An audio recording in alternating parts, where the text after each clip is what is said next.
Hi everyone, welcome back to the Property Finance Podcast, and today I'm joined by Jamie York from Aspire Property and Aspire Education and Aspire everything else. I think you can Aspire Group, whatever you can think We'll of. go with Group, that. there you go. So yeah, talk us through just very quickly a bit about yourself, a bit of background for those of you that, I doubt there are going to be many people who haven't heard of you, but just in case they haven't. I think you're overplaying me a little bit. Yeah, so for those that don't know me, I started in property around 10 years ago, 11 years ago, screwed everything up, and I mean everything up, and then got started again. But when I got started, I had no money whatsoever. And when I say no money, I mean 33 grand in debt, and not mortgages, personal loan, credit cards, all the bad decisions that a kid makes. And I had to start again, but I knew property was the way, but I didn't really know how do I actually enter the market. So the two obvious choices for me seemed to be deal packaging and rent to rent. And rent to rent got sold to me as the dream. Run to the back of the room, you'll be making $1,000 a month per property.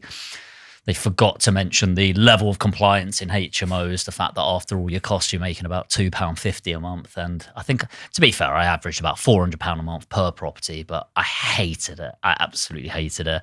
Sold out of that, packaged them on. And then fast forward to today, it's been building the deal packaging business, built up multiple companies now, from education to a loans business to lettings.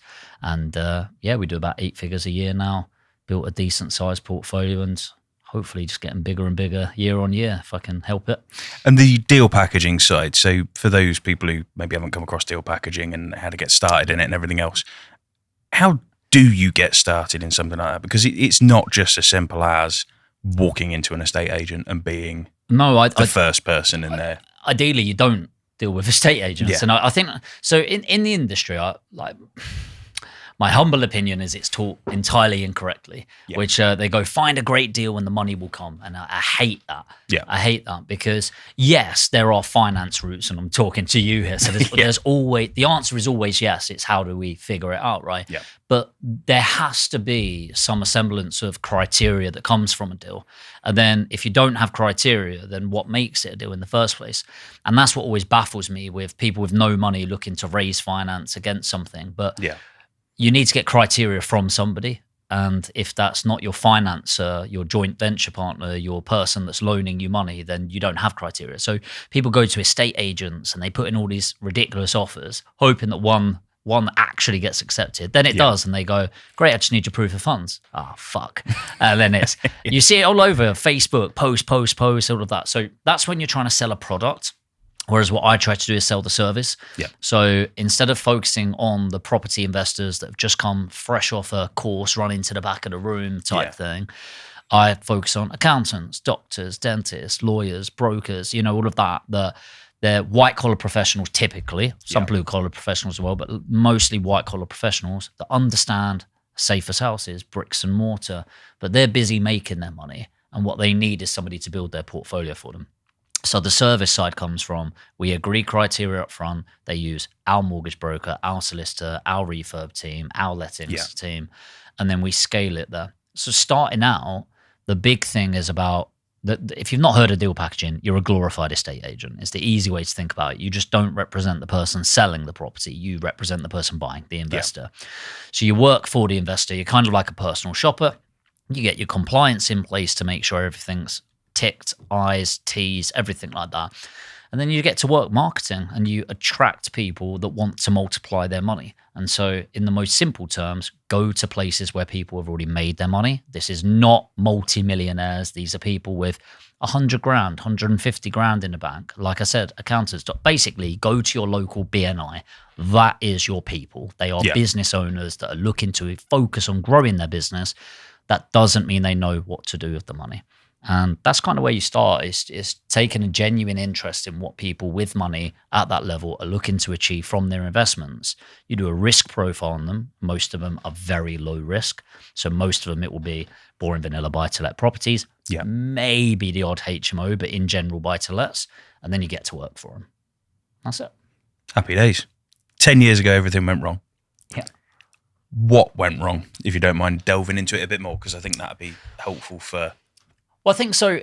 So you like in business, you have something called the valley of despair. And Valley of Despair is when your expectations are so much higher than reality. And every entrepreneur in their first 5 years, possibly forever, has this sense of delusion, right? Yep. And especially at the beginning, if you're brand new and I go, look, it's going to be really hard.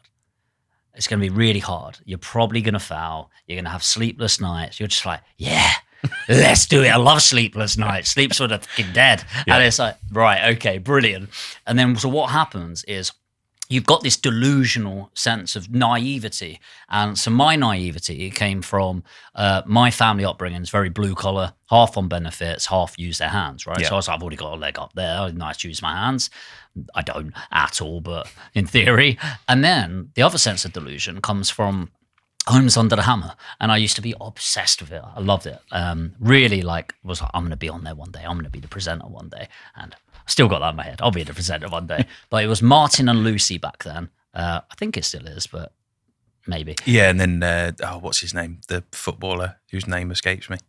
Right. He's the third one, yeah. Right, okay. So it's like, right, footballer, great. But Martin and Lucy were the experts. Yeah. They were like the gods. And I was like, right, if they're so... And all these people would ignore their advice and still make money. Yeah. And so for some reason, I made that, I will make money doing it. So yeah, I bought the... how old was I? I was 19, turning 20 at the time, going into I was in second year of uni, about to go into my third. So around that sort of age. And I worked and I worked and I worked and I worked and I scrambled together 19 grand. And I was like, I could buy a house now, thinking, right, 10% deposit, all of that, not really knowing anything. Turns out not only is it not 10%, it's also I couldn't get a mortgage because I'm a university student, right? At 2010 or whatever it was. So not exactly the best time after all the crisis. And so it turns out I couldn't get finance. So I was like, right, I'm not giving up. And I found a property in Burnley in Lancashire for £21,800, which is ridiculous. That was the full price of a 3-bed mid-terrace property. It's probably still worth £21,800, right? So it's 240 miles away, the worst house in the worst area in the worst street. It was not like buy a shit house in a great street. It was terrible. And then, of course, it was 21,800. So I had to borrow 500 there, literally 20 quid from this person to buy it. And then I had no money for the refurb. My mate's dad bought me a toolbox, a sleeping bag, and an old rickety van, which was lovely, absolutely incredible for him to do. And went, go on then, go sort it out. So every weekend, I'd finish university, drive up on the Friday night, sleep in the back of the van. It's a Vauxhall combo. And I'd just get to work. So I'd be YouTubing how to wire a house. Never did this, of course, but you could pay somebody 50 quid to wire it up and sign off the electrics back then. I did it all apart from the gas, the kitchen, and the plastering, because I couldn't plaster for shit, still can't. But next door neighbour, Steve, happened to be a kitchen fitter and a plasterer, of course. Of course he did. Yeah, of course he did. What a great bloke. So he invited me round. We haggled over a can of Foster's, legitimately, over the price. And actually, we were £500 apart on the price, and we flipped on it. And we ended up meeting in the middle on it, because I lost a bet and he was such a great bloke. Anyway, so of course I paid him cash up front. Just a logical thing to do. And I went into my third year exams, thought, brilliant, I'll just leave him to it, we'll sort all of that out. Turns out he did not sort it out. So when I finally finished, I drove up there. All of my wires that I'd wired up were ripped out. The RCD unit was taken. The radiators were taken off the wall. I was really proud of hanging them, to be fair. They'd gone. All of the copper had gone. The kitchen floor was dug up, which was really weird. But it turns out there's lead in the kitchen floors in that area. And that's the one thing where I thought, fair play. Like, if your life is so shit, you have to You've got to go for the lead in the kitchen floor. I just thought my life's not that bad. Anyway, so I was peering through, and it's got like these are like the back-to-back houses, right? Yeah. And he's got netting on them, like on your nan's house. Yeah. Right? And I'm banging on, Steve.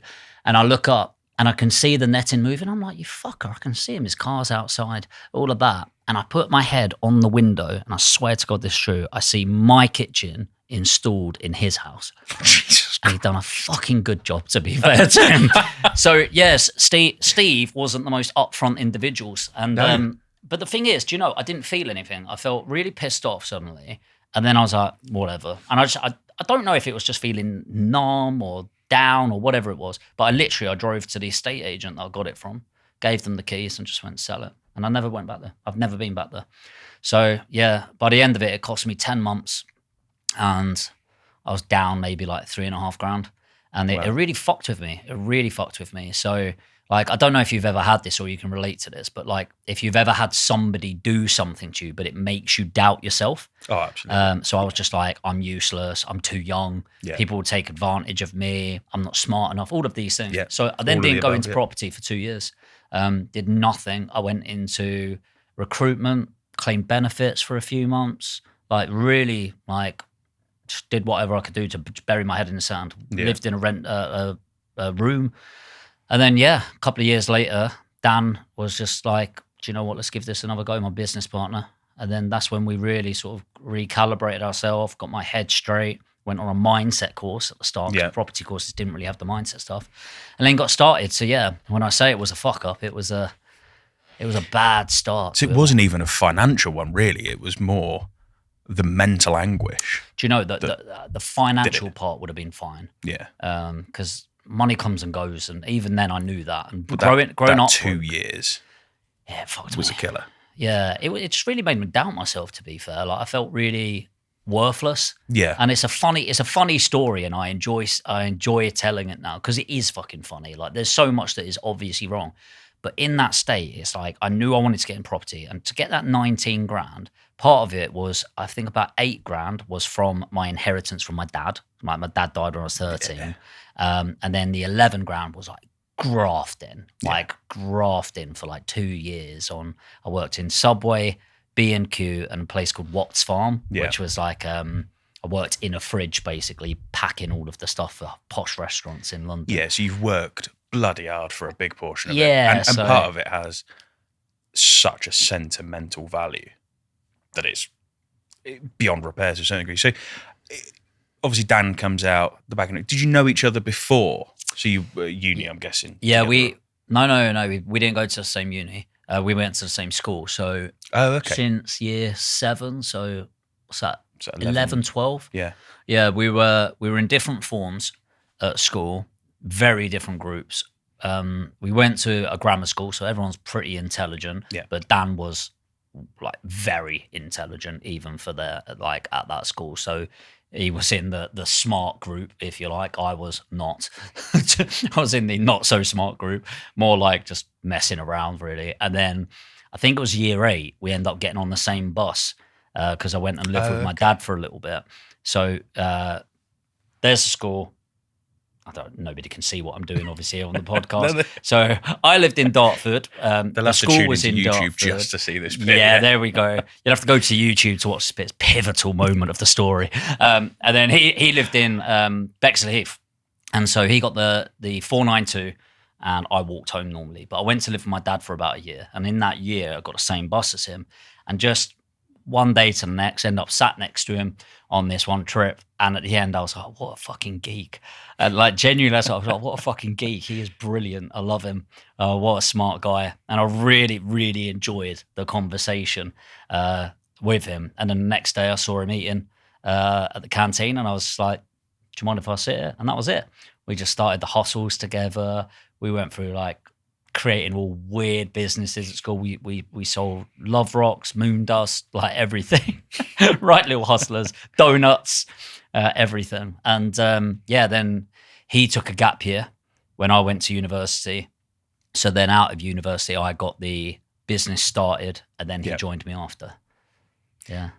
So you've been together for what's that now? 22 years.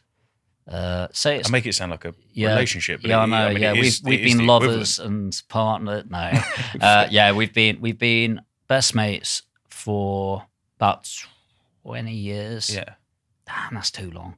20 years, and then you could have murdered him and been out by now. I have wanted to murder him many times. Yeah, and then business partners properly for like officially say 10, 11 years, but really like 13, 14. Like it was about 15 years ago where we both knew university was just more as an experience, and we knew we were going to run businesses together. So, I mean, I've been in a fair few JVs, none of which have lasted that amount of time. One of which, actually, funny enough, was a similar story that I went to a grammar school as well, and exactly the same situation, although I was probably the geekier one and my mate was probably more of the troublemaker. But we never really got anything off the ground. But spending that amount of time together, you've now added Sam into the mix as well. Yeah. I've been there as the Sam in a JV. How do you get around the fact that you are such a tight-knit unit at that point to then bring a third in? It's, I'm going to make a weird analogy, but you see all these programs on Channel 4 where they have a relationship, they bring a third in, and it breaks the relationship. Take our business partnership as a threesome? I'm going to compare it to that briefly. Sam will enjoy that. Yeah. How do you Sorry. how do you get around that though? Because being the Yeah. perceived third wheel, Yeah. So, obviously he's not. Obviously he brings a lot to the table. yeah, But well, how do you get over that hurdle? I think it's really important to know what somebody's bringing to the table. I think sometimes I blur business and friendships and stuff, which like I do probably a bit too much. But Yeah. it's when it comes to the commercials, I'm very pragmatic with it. So like if you're coming in as a partner, okay, I like you. What are you bringing to the table? Yeah. Because in this room, you're not my friend. Yeah. And it's like, we're not. We're business associates, and that's all we are in here. And it's like being a friend might get some leeway in this room, but we are business associates. Yeah. So what are you bringing to the table? So you obviously know Dan really well. We Absolutely, are very similar in some ways and completely different in many, many ways in how we communicate, in our thought processes, in what we're good at. What you look for in a deal. What we look for in a deal, everything. Absolutely. So like I'm more of a deal maker. Let's go. Let's make it happen. Yeah. Dan's like, for fuck's sake, no. He's almost the speed bump's the wrong word, but he's almost there to slow it down. I'm the horse and he's the jockey. Yeah. And it's like, and sometimes the horse needs to be reined in, and he is not afraid to do that. So where Sam comes into this is he has no value to bring to the table right now. He doesn't. And I thought you were just going to cut it there then. Yeah, he has no value. I just feel sorry for him. No, so he has no real value apart from manpower right now. But he has an intellect and a work ethic in there. The thing that I was looking for in somebody, and I realized that if I really wanted to have that person for the next 30, 40, 50 years, I had to give them a piece of the pie to make this happen, is to find the replacement for me in the business. Yeah. So like Dan's Dan, and he'll just be an absolute workhorse doing what he's doing. And for me, and he will carry on developing a team under him. We don't need a replacement for Dan because there is no Dan. No. Whereas me, there's plenty of me, being open. Like there's plenty of good marketers, salespeople, energy. I like to think I am special, but I'm far less special than Dan, and he should never listen to this podcast interview. If you tell him I said that, say it was bullshit, edited. Whereas Sam can legitimately replace me. So right now, if you think about our three roles, obviously mine's MD to bring in the vision side of things, and that side, which it will always be that. And I'm also the CRO, so I'm in charge of revenue. So anything marketing and sales is me. Sam is the COO, so he then facilitates the clients. And we've got a big operation going on. So I attract and convert, he facilitates. Dan's role is a CIFO, which is Chief Investment and Financial Officer. So it's like a CFO, but you incorporate investments into that. So basically, he spends all the money. So I make it. Sam facilitates everyone to make sure we're keeping that high value, and Dan invests it and deploys it, and he's in charge of that. So it works really well. The aim is really you should always replace a COO. You don't really need a COO as an owner, to be honest. So the idea is to develop Sam to a really good level and have an employee develop them up to that position, at which point, I reckon 2 years from now, Sam will go over to CRO and I'll teach him everything I know there. Yeah. It'll be that for 3 to 5 years. And then I'll go up to group or board. So my focus will be on strategy and acquisition of other businesses, and that's it. And then really coming in for motivation and inspiration for the team. And then Sam will be MD and run the show. And is that where your passion lay in that acquisition of other companies? And what are you kind of looking for? Because being brutally honest, there aren't many companies that do anything close to what you do, from what I've seen. Nobody. Do you know what? Like, I really like this podcast by I can't remember his name, Stephen Doak, Diary of CEO. Stephen Bartlett. Stephen Bartlett. And he was saying, like, I'm butchering it. It's like, but if you can pick 5 great skills and be 7 out of 10 at all of them, you're one of the top 1%. And he was like, you can be amazing at marketing. You can be a 10 out of 10. But if you're nothing else, then you're just a great marketer. But if you can be 7 out of 10 marketer, 7 out of 10 salesperson, 7 out of 10 ideas, you get the point. Yeah. You're actually an incredibly unique individual. And the same is true as a group structure. So are we the best sourcer out there? I don't know. I doubt it. Are we the best refurb team out there? I doubt it. Like, we genuinely try to be the best we can and we're getting improving and everything. But are we the best? I doubt it. But if we're that 8 out of 10 at everything and nobody is that, suddenly we're the only one. Yeah, I think we're the only one in the UK doing what we're doing. Yeah. So the acquisition, like, am I going to buy other businesses like this? No. But let's say you might acquire a new refurb team in a new area to improve that element, maybe. It's all about the lettings. Right? Oh, really? Is that where your focus is now? It's all about lettings. So I hate lettings. Hate it, but it's the key to everything strategically. Yeah. The reason I hate it is it's such an ungrateful business model. It's such a small amount of money. Tenants hate you. Landlords, for a huge amount of work. Huge risk, compliance risk, 240 pieces of basic compliance in a buy-to-let. Tenants hate you because you're chasing them for money and they want a door handle fixed and they're not going to pay you. Landlords hate you because the tenant's not paid. Everyone fucking hates you and you've got 50 quid a month for it. Now, the good thing, 2 parts of it, is it's a subscription business. So say my lettings business makes revenues of about 40 grand a month. Yeah. Right? Profit is nothing. And when I say nothing, I mean like 8 grand a month, which I know that's a lot of money, but it's not really. Not in the grand scheme of it for the amount of work you put in, But the cool thing is, what will it make next month? 40 grand an 8. What will it make and it will only ever go up. And you'll have some screw up months and everything. But in general, like a gym, you got 300 members this month. How many you got next month? You know what you're making. Yeah, exactly.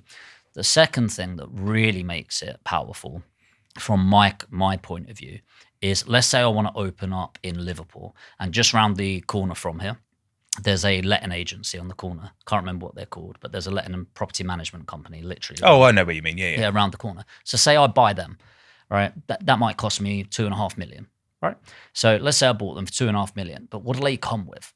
Well, every letting agency has a book. Yeah. That agency of that size probably has about 1,000 units. So that's 1,000 people that every 2 or 5 years are refinancing their homes. Yeah. What are they using? A solicitor, which we'll have in-house, a mortgage brokerage, which we'll have in-house. They'll need insurance. We can build an insurance brokerage. Most people that own buy-to-lets now, they are in limited companies. So if we open an accountancy practice, you've got 1,000 people that want an accountant. 1,000 people that pay £250 a year per property. Yeah. So it's like, that's 250 grand plus there. So you've got a book there that is worth about, if you've got those vertical integrations, of 800,000 a year. Yeah. But the real big thing is, I also have an education company that educates 1,000 people a year to build property portfolios for people who are looking. I've got a letting agency, I've got the accountancy, I've got the insurance brokerage, they've got maintenance teams, they've got refurb contacts. So if I wanted to open up my portfolio building service in Liverpool, the only 2 things I need to do is buy an established letting agency and then log into Facebook and YouTube and just target the ads. Suddenly it's £1 million a year business. Yeah, you've got to tap on instantaneously. Yeah, so that's the game. And in terms of the letting side, so obviously building out the letting side, are you looking at building out a sales side as well? That just comes naturally, I'm assuming. Yeah, it does. So sourcing, we spend a lot of money on direct to vendor ads, and I never really have a comparison because I've not worked at anywhere like this before. Yeah. I've never worked in an office in my life before, which is really good because there are no boundaries. I just think the way I think. Yeah, you're not set by anyone else's logic. Exactly. But the downside is you don't really know what to compare against. So I've been interviewing some branch managers recently to manage like the property acquisitions team. Yeah. And everyone I was talking about is, how many leads do you get in? And I think the highest amount of leads that somebody said was 18 leads in a month. And I'm like, in my area. And I'm like, okay, well, how much does your company spend on marketing? in your area? Nothing. All of them spend nothing. It's all just brand. And I'm like, I spend £25,000 a month. Yeah. And we get 100 leads a week. In our strategy, we're able to monetize on about 6 of those a week. So that's 94 leads where people legitimately want to sell, Yeah. but we don't have an exit. So that's why we're hiring a branch manager, because we're going to build out that agency team. And say we can convert, typical conversions on like legitimate leads are about 50%. Yeah. So imagine suddenly we go You've from got an estate agency with 50 a week. a week. Yeah. Then that's a problem for the That's COO. That's a big old estate agency. Because, yeah, I mean, I was an estate agent for a very short period of time. And, yeah, we were the same, like 18 a month maybe. Yeah. If you were lucky. Well, that's it. That's a lot. Yeah, 50 a week's a hell of a lot of work. Yeah. So that's the game. And it's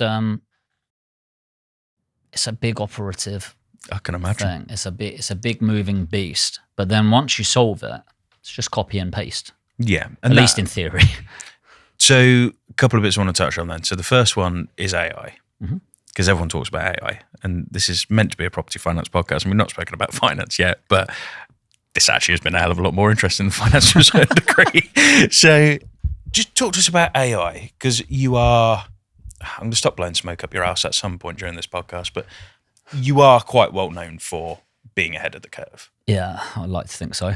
So what are you doing with AI at the moment in terms of, are you using it for what a lot of people tend to be using it for, which is menial tasks, or are you trying to bring it in to actually be a bit of a game changer for you? Yeah. Or are you just not using it at all? No, we definitely use it. Nowhere near the level that we could. I think the first thing with AI is to not get too excited about it. Yeah. It's almost like it's a buzzword suddenly, but AI's been around for like 20 years. Well, 2001, they did the first There we go. film on it, I think it was, where, it should have really been a buzz from there. Yeah. But 20 plus years, and it's only just now become a thing. Well, that's it. So don't get too excited about it. I think far too many business owners focus on like what will change within AI instead of just going, well, what won't change? Yeah. Build your business around what won't change, and then incorporate AI to make that a better experience. That's what I think of. So, like, yes, I want to be AI led. I think any business has to be right now. I think the way that I'd be really thinking about it is twofold. Number one, almost like if you wanted an employee on steroids, what would you do? You train them on AI. As much as possible. Yeah. So like, I'm not talking chat GPT, although that is exceptional. I'm talking about like NA, all of the background stuff of chat GPT and how it can accelerate their journey.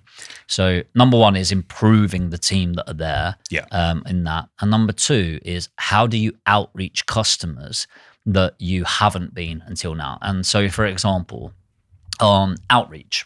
Yeah, very old school method. But outreach used to be you have somebody typically in South America or the Philippines that's not costing you too much, DMing people on LinkedIn and data scraping and everything else. Yeah, and it's like, and then it was automation, LinkedIn outreach. It's the same message again and again. Whereas now you can have AI outreach sinking in, and it costs pennies to do that, where you can have a dynamic conversation, and all you do is you sit on it and you get it to go, here's the outcome of who I'm looking to attract. I want you to ask me 500 questions and have a back and forward dialogue with me until you know and you have mastered who I'm looking to attract and how to communicate. And genuinely, I know it's a lot, but if you spent 2 days just having a chat with that AI, it will talk like a human. So that's what I'm using it for right now. So I'll give you an idea. I have an AI voice that is phenomenal, like really, really good. And it's calling leads that are over 6 months old. And it calls around 5,000 people a day, which is the equivalent of 3.5 weeks worth of work for an appointment setter. And it cost me something like £70 a day. Whereas 3 weeks would cost me about $2,500. And this isn't in your voice, as in it's been trained in how you would communicate, but it's not actually your voice. It's just an AI generated voice.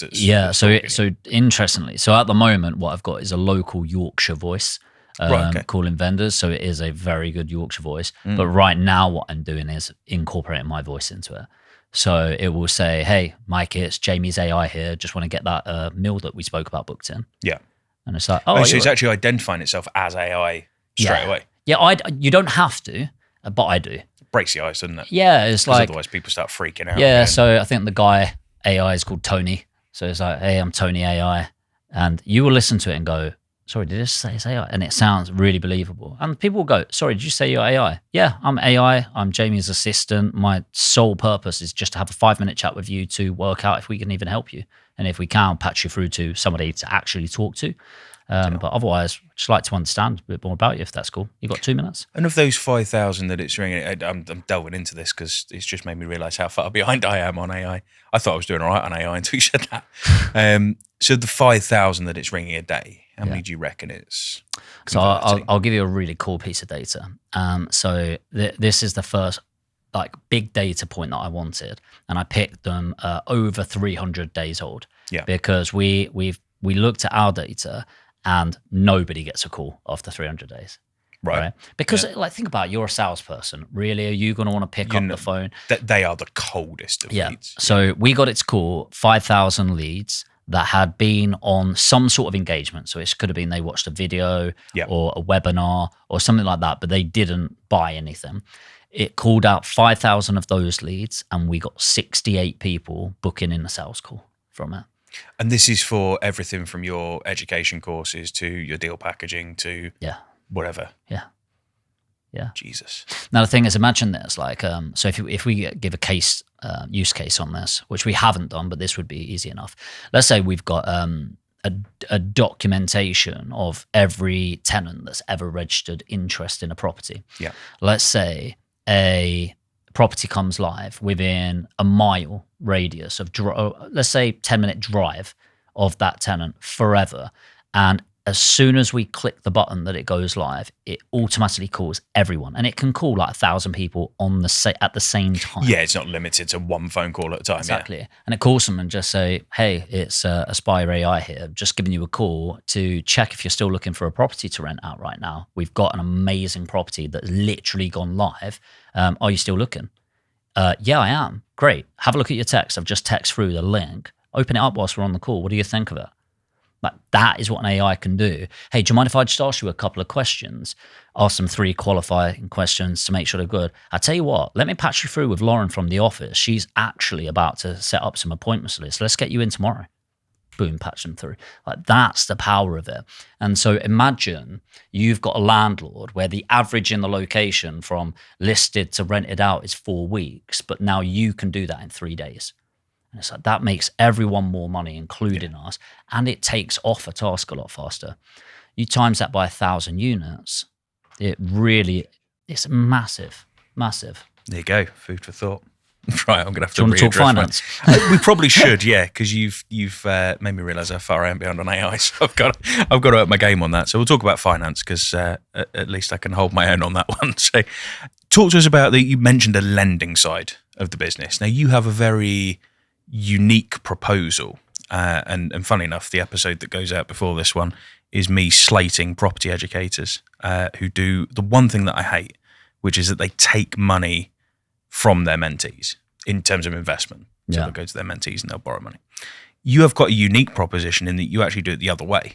Yeah. In that you have mentees that you actually lend money to. Yeah. Which is almost kind of like a backwards way of doing it, isn't it? Because you're always but it's lovely in the sense of you are so confident in your own education. Yeah. That you're happy to lend.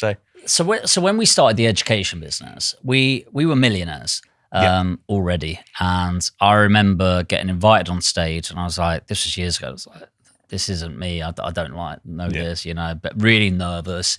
And I think that's where we first met. I remember exactly where that was, to be fair. So. It was down at, I think it would have been Progressive. Yeah. I was on stage, and being open, I didn't really have a presentation, but I was just like, what challenges do you have? And went through them.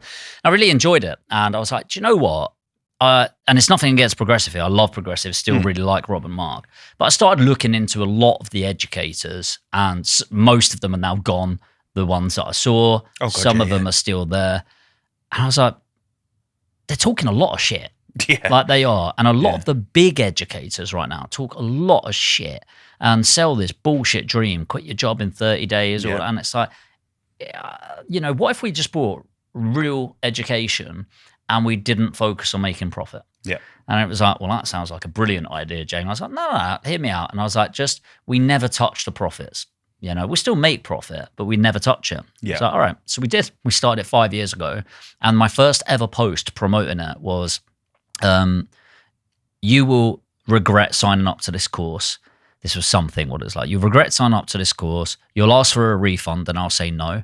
You will not make any money in your first 90 days. I can near guarantee you won't make any money in your first 6 months. And I'll make you cry at least once. If you're still interested, comment. And 20 people signed off the back of it. Of course they did. Yeah. And I was like, what the fuck is wrong with you? And I said to these people, I think I did it like $1,000 or something, to kick it off each one. I was like, why? And everyone was just like, it's so nice to just have somebody real in the space. And I was like, do you know what? Yeah. And now, don't get me wrong, you still need to sell the dream a little bit. And I absolutely do. But like just really delivering that reality. So then as we started building this up and we started making this profit pot from it, and then we had back end, so we had like the academies, like the typical mastermind model. And we were building this pot and it was like, well, what do we want to do with this? And we obviously buy our own portfolio, but we already fund our portfolio through the deal packaging and all of our businesses. And exactly like that, I started seeing these posts of, we lent money to our mentor and he lost it. And don't get me wrong, we have taken the odd loan from mentees, but people that we've been working with for years, sort of thing. And we were just like, what if we just did the opposite? And it's like, how much do we believe in our people and our product? And our training was like, well, yeah, quite a lot. So we were like, all right, let's test it. So we allocated £1 million to it, thinking that'll last a long time. I think that lasted immediately, literally about 3 months. And our mentees just started bringing amazing deals, really good deals, almost like they fucking listened and implemented the stuff, right? So then we increased it to 3 million. Then we increased it to 5 million. Now we've increased it to 10 million.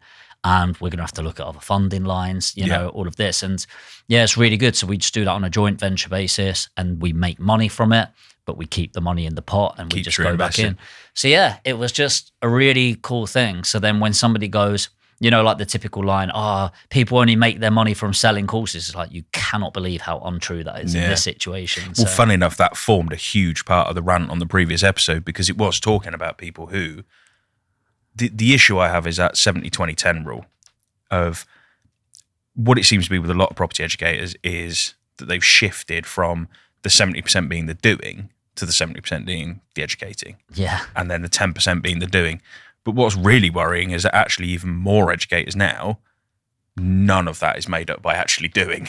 Like it's right. all made up by. It is terrifying, like to a really big degree. And then like the thing is, you do like, I don't know if this is bad or not, but like there's a certain person I'm thinking about who definitely invests money, but he didn't make any money from property. He made money from education and now he invests in stuff. So it's like, it is keeping his, finger in the pie and that, but I don't know. Like, I mean, that I'm not too mad about because actually if you've made your money from education and then you're investing in property, well, you're still kind of at least doing something. Yeah. But it's still a little bit backwards. But each their own. But yeah, for me, I just wanted to focus on that. And the idea was, how can I build the best brand? Yeah. And we had a really good discussion about money. And myself, Dan, Sam, and it's how much, what's enough? And we come up with our figure and we realize we have it already. So it's like, okay, everything's a game from now.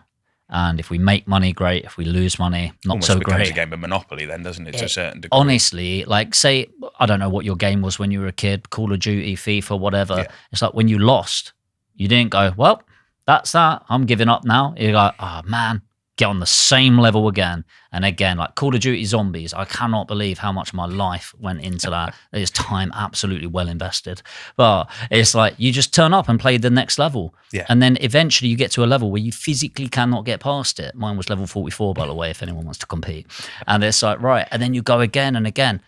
And that's a game of life. Like it's all a game. Yeah. And then like, yeah, it's just how fun, how enjoyable, and how much value can you add in the way. Talking about the negative stuff then. So obviously you've got this business model where you're lending to mentees. Now, some of those are going to go bad. Yeah, for sure. Yeah. Have gone bad, whatever you want to sort of call them. So there are investments that obviously we've had mutual people that we've kind of worked with who have gone bad. How do you deal with that from obviously you said everything becomes a bit of a game and you've hit the number that you want to hit, X, Y, Z. Does that affect your mentality going into these loans? Because part of you must think, okay, well, if we lose it, it's not horrendous. But at the same time, your mentality must also think, fuck, I don't want to lose that. That's still a lot of money, I guess. Yeah. Well, I don't want to look. No, yeah. Just because it's a game, it's still a game I want to win. Yeah. You know, and I'm highly competitive. So yeah, definitely. Interestingly, the mentee ones, I was just sort of pausing there and thinking, I don't believe. I'll need to double check this, but I genuinely don't believe one's gone wrong. There's been ones where we've made a bit less than we thought, but we haven't lost money on any mentee deals at all.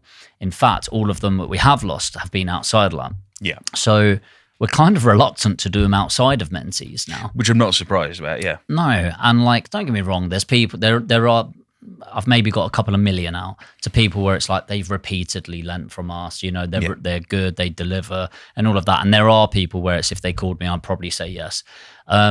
But yeah, some have gone really wrong, like a recent one that we both know about. Like at the end of it, it's 1.5 million that I've lost. Yeah.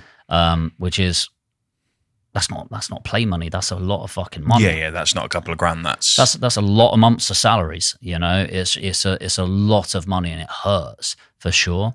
I think though it's like once is naivety, twice is stupidity. Yeah. I'm a big believer in like you can afford to be naive, but not stupid. And the thing is, if you define one as naivety and one as stupidity, then the key thing to not be an idiot, which I do not ever accept I will be, is to not allow the same thing to repeat. Yeah. Now, don't get me wrong, the repeating thing isn't a failed loan. That will always happen. There will always be part of a loan book that goes wrong.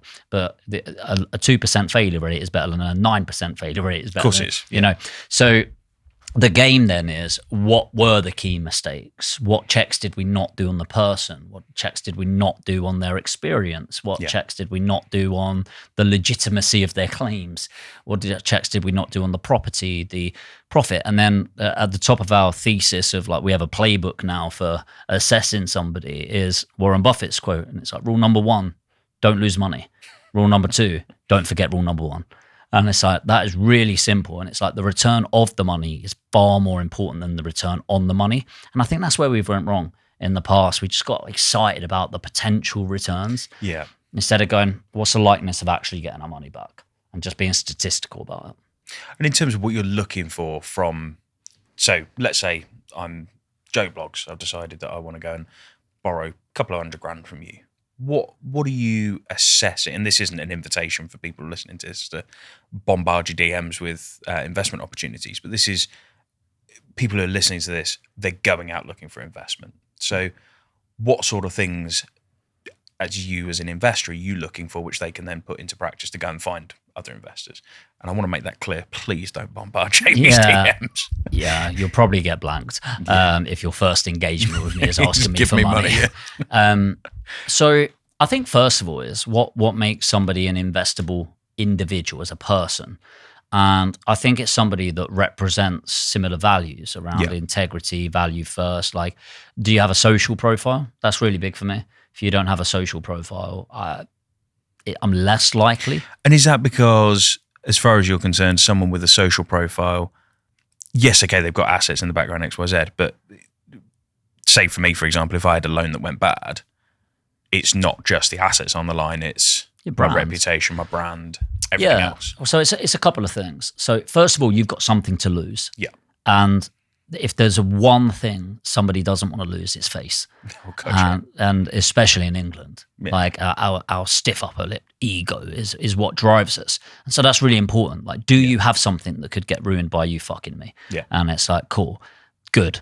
And then it's, how long have you had that brand? So let's say, for example, you have been on socials for, it's got to be about 6 years, 7 years. Yeah, about that, yeah. And so you've got longevity.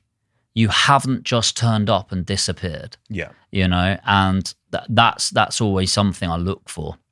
Like how long have they been talking about? Also, we should add that you have actually loaned me money a few times. So Yeah. we should I didn't know if you were calling me saying that. Yeah. But I have loaned you money, and it's like, cool. And that is important to me. Like, you do have a brand. You're known for integrity in the space, which is really important for me. And it's like, I've spoken to people that have been around you, and it's just like, yeah, he's been through some hard times with me, and he did the right thing. Well, I did notice that as one thing that I've never seen anyone do before, which is you actually spoke to.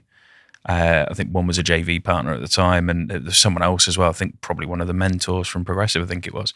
But that struck me as something that was slightly different, of actually you were speaking to people around rather than just going, oh yeah, okay, yeah, I've seen him on socials, blah, blah, blah. It was actually, I'm going to speak to some of his closest associates. Yeah, like, and maybe that's a unique thing for me because I've got a little bit of a brand myself. And so I think it is, absolutely, yeah. Yeah, I don't think people will want to lie to me on that and damage our relationship. And that is important to me because it's kind of like, you know what, especially when somebody's been referred, the referrer does not want to be looking like an idiot. Definitely not. And that's so when somebody gives their word on somebody, it's almost like it's a badge, and it's like, would you put your money on him? And if somebody's like, okay, that's a no. And if somebody's like, yeah, I would actually, I'd back him if I had the money. Oh, sick, good enough for me. Yeah. So it's looking at those sort of things. I think it is about being presentable as possible. Like if you've got quite extreme opinions, for example, which I definitely am rough around the edges, as people probably have figured out already. But like if I have an extreme opinion, I'm not just talking about it every fucking day on Facebook. Yeah. Let's say like COVID, and like it's all a scam or whatever. Yeah. It's like, cool. Like, honestly, I don't give a shit if that's what you think. But if that's all you talk about and that's your entire life every single day, you know that if that loan goes bad, you're going to be the bad just know guy. Everything you need to know about that knobhead. Yeah. And it's like, and you're made the enemy then, aren't you, as well? Because if that loan goes bad, let's say you put something out on socials, which you probably wouldn't, because for some reason in the UK we don't do that. But let's say you did, you'd be made out to be the enemy by this person because 100%. They've just got this weird. Yeah, and you're absolutely right. So socials is a really big one. Yeah. Experience. And do you know what? Like, you have to accept that if you're at the start of the journey and it's your first ever deal, then the risk exposure is higher, which is why I'm minded to only lend to mentees, because I've got oversight of the deal as well. Like, I'm literally mentoring them and watching the deal go through. Yeah. So I'm monitoring it and getting paid to monitor it as we go through. So that's a really big one. The next thing is, am I loaning you money to do more of what you already do, or am I loaning your next level up? And that's a really big thing. And that's the big mistake that I've made on this 1.5 is this guy was doing perfectly okay knowing what he knows. Yeah. And then he did something he didn't know. But I got sold into it. Yeah. See, the irony is with that one in particular, that could have been phenomenal. And you go back to the being sold on the dream. But actually, that really did have the potential to be absolutely phenomenal. Yeah. And it was all backed as well. Like, you could see, it wasn't just a perceived imagery of, it could be good. Like, everything was lined up for it to be good. And it was just that one level too far, I think. Yeah, that's it. Like, good deals do go bad over time, and especially the last few years, like, we're seeing it more and more. Yeah. But yeah, the first thing I look at is the person. How do they show up? What are their values? How do they communicate? I want to know when times have gone wrong for them. I said this a while back, but if you interviewed somebody, like if I interview somebody at Aspire, we might put it out. We might sift through 500 applications for a job. We do 10 interviews for our first one, which is a culture interview. So we do logistics and culture. Then we do a scenario-based interview for 5 people. Then we do a can't work with you till I've worked with you interview for 3 people, which is we get them to do the job. And if they don't, and for a day, or like a third of a day, and then if they don't get a job, we pay them a bit of money. Right. And so it's really like, and we'll do that for somebody that we're paying 30 grand a year to, let's say. And yet as a lender, They're giving out millions. Millions, hundreds of thousands, and you won't do any sort of referencing. So Yeah.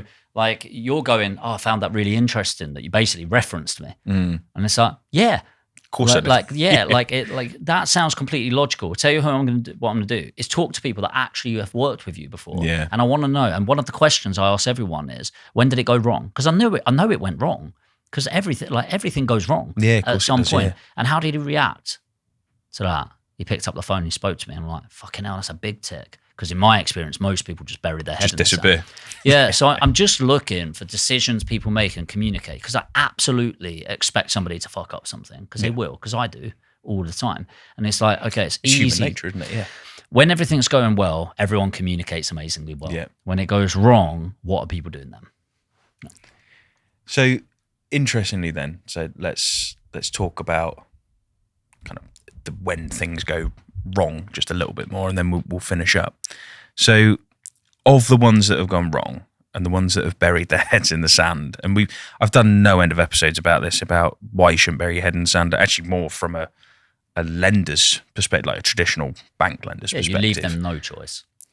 How many have you had that have buried their head in the sand, and how have you found a way out of that? Have you found that it has just been like a legal process, or is it a case of actually you found a technique that, right, if I do this, their head tends to pop back up?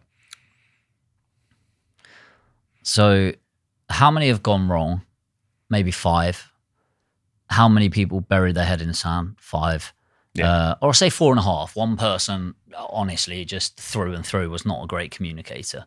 Lovely person, really good at what they do, just not a great communicator, which is a red flag, unfortunately. But everyone seems to bury their head in the sand. And the problem when you bury your head in the sand and you don't proactively communicate, hey, Jamie, I need to give you a heads up. I'm running 2 months late. Yeah. If you put your emergency on me, that's really going to cripple me. You know, your emergency rate on me. Is there something we can have a conversation around? That is somebody you want to work with. Yeah. You know, because everyone goes over time. Everyone goes over budget. It's okay. It happens. But telling you 24 hours before it happens. That would be a fucking blessing, mate. Like that. Somebody 2 weeks after it happens. mate, Yeah. what happens is the day of pay, I check my bank and I go, how strange. I haven't been paid my annual interest or my monthly interest. And then I have to call them. I have to text them and everything like that. And that's not fucking okay. Like it's not okay. It's ridiculously unprofessional. And you've just exposed who you are as a person. You run away from your problems. Well, don't be a fucking entrepreneur then, because that's all it is problems. Like my life is problems.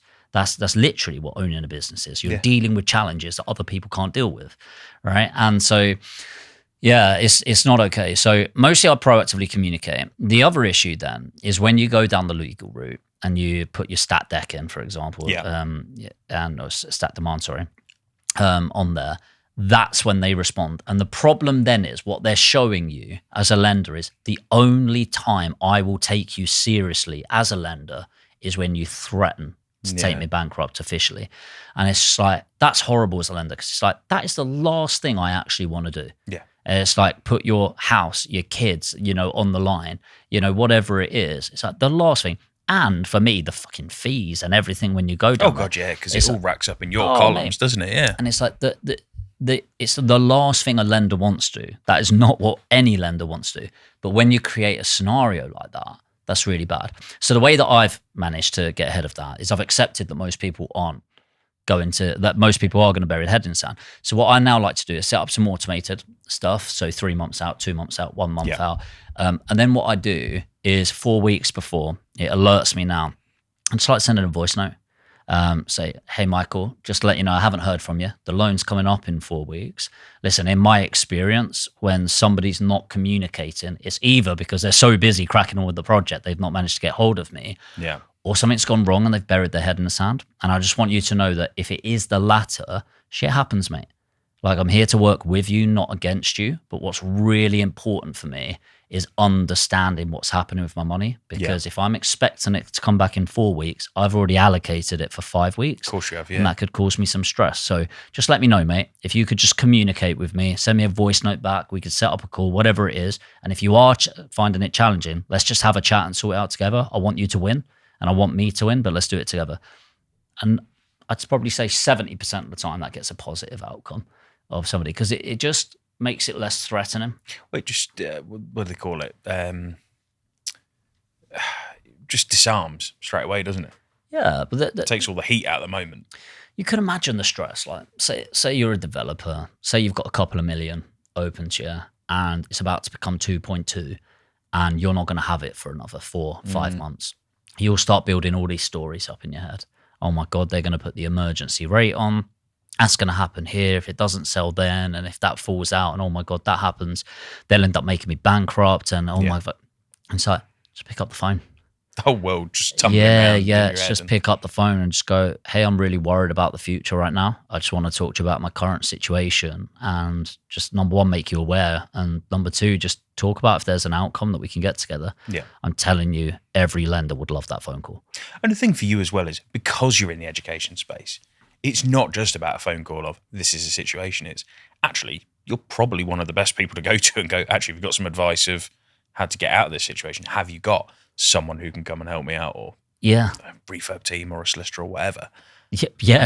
Quite literally. It's just like, it's very likely that if you're behind on a refurb, I'll be able to get back on track with my team or something like that.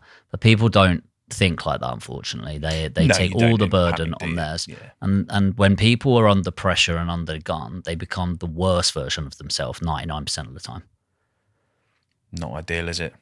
Right. Last question. You'll enjoy this one. Put you on the spot. To be fair, it's probably the most obvious question. And it's just literally that. What is your one biggest lesson that you would give to people over the last however many years? Go back as far as you want. What's the one biggest lesson do you give to people? Trying to think of a. Do you want like overall or finance related or? No, do an overall one, because let's face it, we've not spoken about finance. There's no point changing it now. So either do really well this episode or terribly. If it does really well, then I'm just gonna bit off the finance element. I'd say the number one lesson for me personally is that nobody cares about you. And it's such a powerful thing because when you realize nobody cares about you, you can drop your insecurities and your ego. Yeah. And so much of how I turned up in my first 5 years was about wanting to be liked, wanting people to laugh at my jokes and all of those sort of things, how I looked, what I would wear. It was all to impress other people rather than going, this is me and I'm going to turn up and I don't give a fuck about you. And especially on camera and that, and I'd be like, oh my God, I'm really shiny. Is my nose that big? Or I'd listen to something and I'd be like, is my voice that deep? That's horrible. And there was so much around that. And it was all the insecurity. The next thing about realizing nobody cares about you is you start making it about them. Yeah. You realize that most people you're around, you notice it when you go down the pub and tell somebody about your problems, it won't take them long to start making it about their problems and how they've gone through something similar. Like, how often can you talk about yourself without somebody making it about them? It's hard, right? And so impossible. It really is. So in business, just make it about them. And if you can realize nobody gives a shit about you, nobody cares about you, nobody likes you, nobody dislikes you. Reality is most of you listening to this podcast won't remember my name in a month, so I don't give a fuck about you. I do really. And it's like, please like me. No. But it's like when you realize that, you then stop living for other people apart from in your marketing. And if you can make your customer, whoever that is, your people that work on your properties, your employees, your lenders, if you can make it, they're all your customer, you make it all about them, make them the hero of the journey. And then how you present yourself, just don't give a fuck. And I wish I embraced that younger. And it's exactly the same thing for me, actually. And weirdly, I wrote it out the other day. And I got told off by my marketing person for putting it. But I wrote it. She was like, oh, what's your biggest lesson? I said exactly the same as you. But I added one line, which is that there's always someone there to replace you. Yeah. Like no matter what, in family, in relationships, in business, there is always someone stood right behind you. And they'll take your place instantaneously. 100%. And she told me off for it. And I thought, oh, fuck off. I'm writing what I think. Like, there's always someone who will replace you. Do you know, I know that was your last question, but I really want to drive that home. Like the only thing you bring is your personality. Absolutely. Like you're nothing apart from your personality. Like I like to think I'm a decent boss, but the reality is if I died tomorrow, either Aspire will live on or it won't. And Ollie, Alex, the team will go get another job. Yeah. And like that's that. Yeah. And it's the same as you. You're a great broker, great at getting finance, better than most that I know. So if you died tomorrow, there'll be somebody else. Of course it will, yeah. And that's okay. Like that's okay to accept and embrace that everyone is replaceable. So it's all a game. Yeah. Just have fun, enjoy yourself, and do what you can. Worrying about it and giving someone those precious. I mean, the stupid thing as well is, and I became very aware of my mortality very recently, and it's that weird thing of, like, I could drive back now.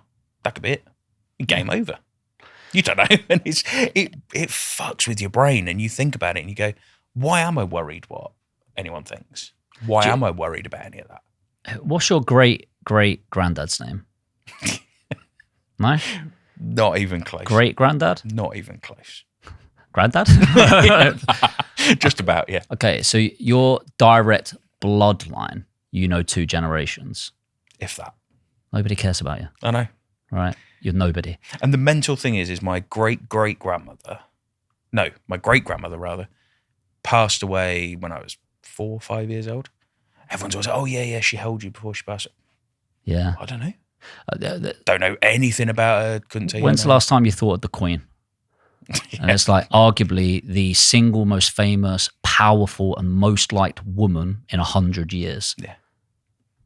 And then she's dead. And it's been, what, I don't know, 3 years? Barely thought about her. No. And it's like, nobody cares about you. I mean, it'd be a bit weird if you were sitting thinking about the Queen. But yeah, I get your point. It's you could literally. I was about to say so inappropriate, but I'll say it after the podcast is finished. But you could literally be the most influential, powerful person in the world. It's all a game. It's all a game. Just honestly, turn up, do bigger deals, go for it, go all in. And do you know what? Like one final tip, especially on this podcast, is like, if you're gonna do something, just go bigger, and really do go bigger. Add a couple of zeros on, do the block instead of the property. Just align yourself with somebody that's done it already. Yeah. So like you're absolutely de-risking. Like say for example, I took on let's say you want to make your 15% returns. And it's like, why can't I make 8% return on a £20 million deal? Yeah.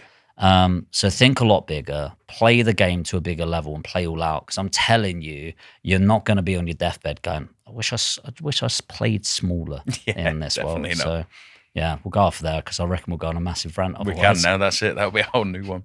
But thank you very much, everyone who has watched and listened. Please give Jamie a follow on socials. But otherwise, I'll catch you on the next one.